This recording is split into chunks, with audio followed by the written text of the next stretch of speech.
Evil sodas.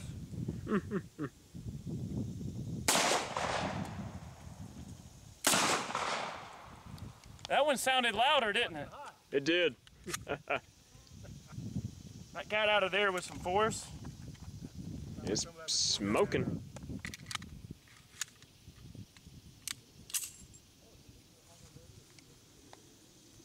See if we can bounce those bottles around on the ground a little bit. All right. All right, how about the other one beside it?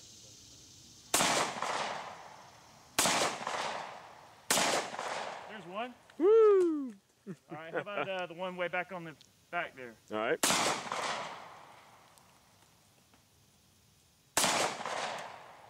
Not bad. That root beer bottle laying on its side is really elusive, isn't it? It is. Kind of a pain in the ass. It's done jumped off of there twice.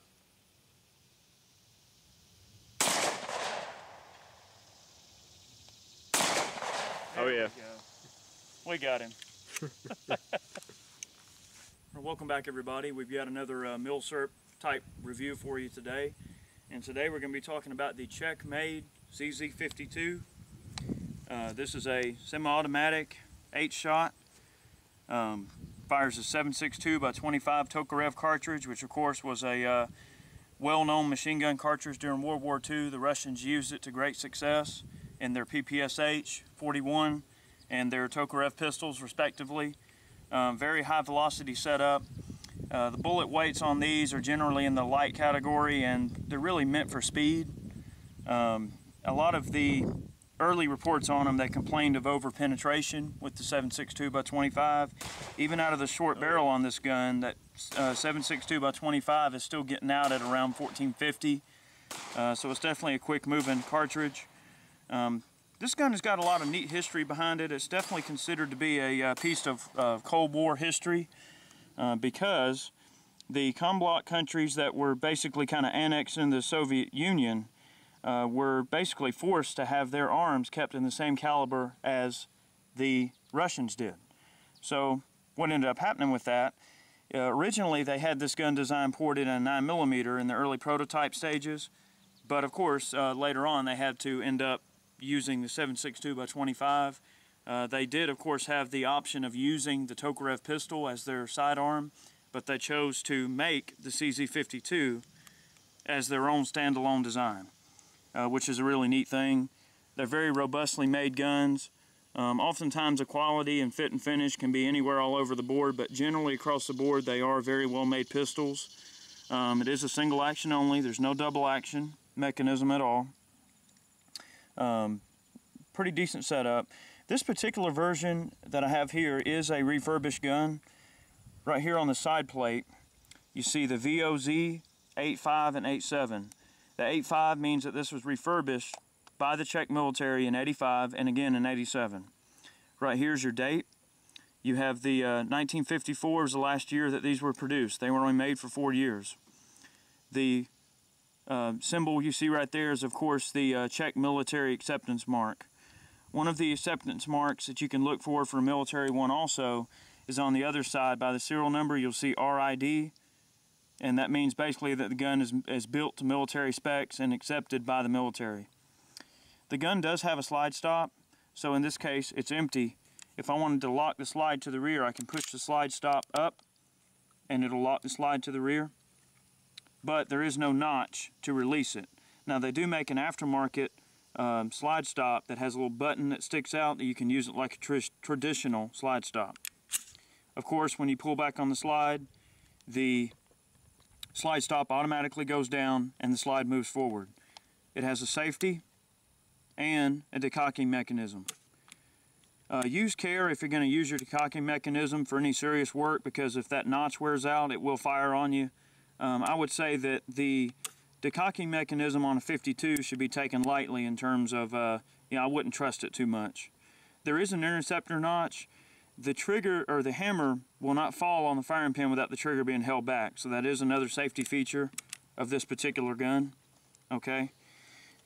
This gun also has a very unique distinction, as that it is a roller delay blowback type action, not unlike a HK or other type design.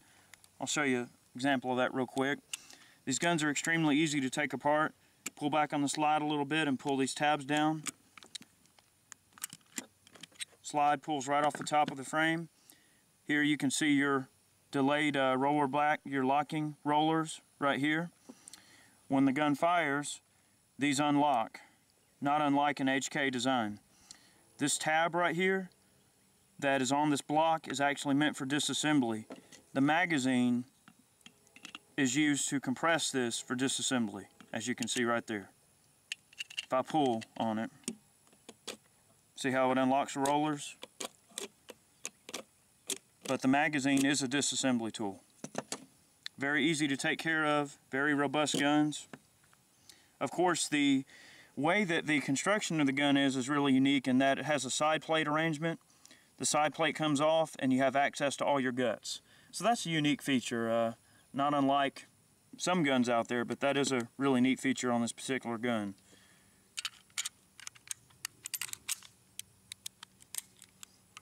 Now, these are exceptionally well-made guns. They can handle a lot more pressure than a standard Tokarev pistol, given the strong nature of the design.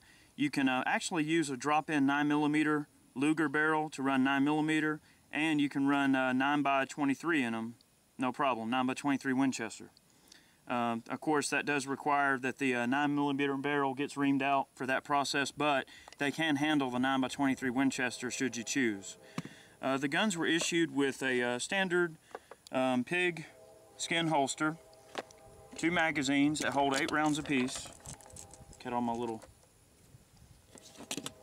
2 magazines that hold 8 rounds apiece and a cleaning rod. This is everything the gun was issued with. There for a while, these guns were pretty common. You could get them for like 99 bucks, but nowadays these things aren't imported anymore. Checkpoint Arms was bringing them in here recently, but at least at the time of this video, I've checked on the status of them and they don't have any more for sale. They're all gone. Price-wise, you can expect to pay for a beater as low as maybe $150 or $200 if you're lucky. On the upper end in terms of price, you could spend as much as 400 bucks for a really pristine example. Now you notice that the particular finish on this gun is like a black oxide or like a bluing. That was applied to this gun during the refurbishment process. The earlier guns will have a zinc phosphate finish, not unlike the finish that's on this magazine. You see the magazine on this one is zinc phosphated. It's got that light gray World War II style parkerization. That's what you're going to see on a majority of the 52s is that finish. The refurbished guns will appear black. So that's one way you can tell a refurbished gun just by the finish. Also, another thing that they do during the refurbishment process is on the holsters, they dye them. This has a brown holster and they dye this holster during the refurbishment process. Usually these are left kind of in the unfinished state, like in a tan color. So that's one way you can tell. If you see that red holster, chances are it's going to be a refurbished gun if it's the original holster for the gun. So we're going to shoot this gun some, and hopefully you guys have found this review informative. This is an all-metal gun, very robust construction. And also, one thing I forgot to mention during this review also is that there are a ton of interesting aftermarket parts for the CZ-52 that you can get. They make aftermarket grips. They make Novak sights that you can actually have to machine the slides, but you can put Novak sights on them, night sights. There's just a ton of options for these guns, and they're really classic guns. Unfortunately, not a lot of people really know about them, and that's why I want to make a video, because I mean, there for a while they were extremely popular, but it's almost like they kind of fell off the face of the earth. So we're going to shoot this gun a little bit, and these things just definitely have a lot of power. There's just a ton of fun to shoot.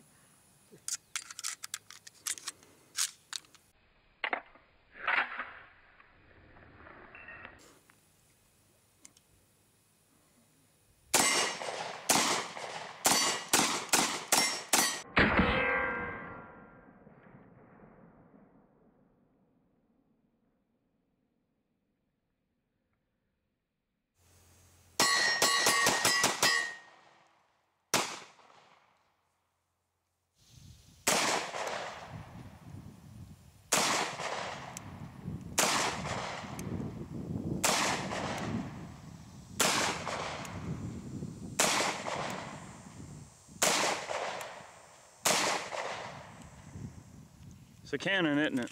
Oh yeah. All right, let's have a look at your group. All right, Chad was aiming at the top portion of the silhouette there. That's actually not bad at all. I mean, that's definitely decent combat accuracy. I mean, I think the gun was originally intended to be a just good point and shoot combat style weapon anyway. So not bad. One thing I want to mention about this gun too that's nice is that it's very efficient. It burns clean. A lot of the gases and powder residue and all the corrosive garbage kind of escape out of the barrel before it really has a chance to unlock. We've probably fired at least 30 mags out of it so far today, and it's doing great.